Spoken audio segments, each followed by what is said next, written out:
চলুন আজকে দেখুন শ্বশুরমশাই নখ কাটা হচ্ছে, দাড়ি নখ সব কাটা হবে, ছেলে কেটে দিচ্ছে। অন্যদিন আমি কেটে দিই নখ। বয়স হয়ে গেলে না নখ এত শক্ত হয়ে যায়, দেখুন না কাটার নিয়ে আসা হচ্ছে, এই যে নেল কাটারেও ঢুকছে না, মাংস জন্মে যায়।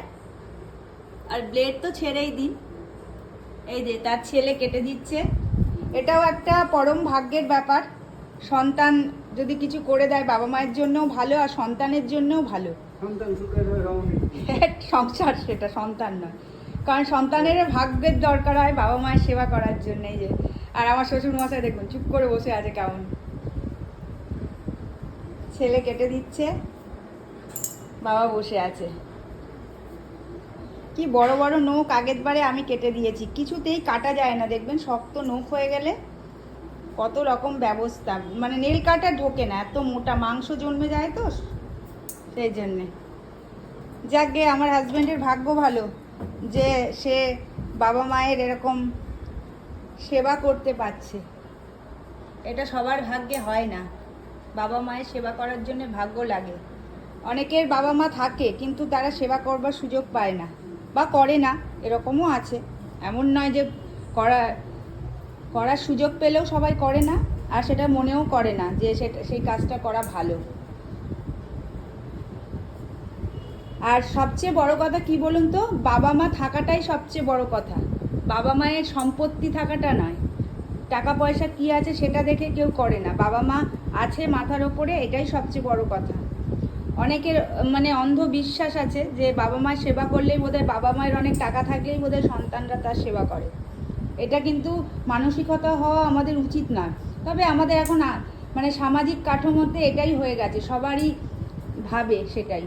কিন্তু এটা ভাবা কি ঠিক? একটা সন্তান যখন মানুষ করে বাবা, তখন কিন্তু সেটা ভেবে মানুষ করে না কোনো। তেমনি বাবা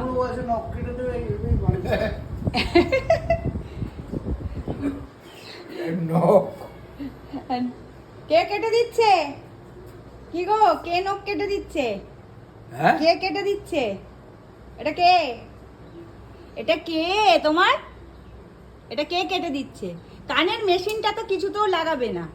সবাই বলে কানের মেশিন কিনে দেন না কেন, আছে বলে বেশি শুনি। আমার এসব লাগে না।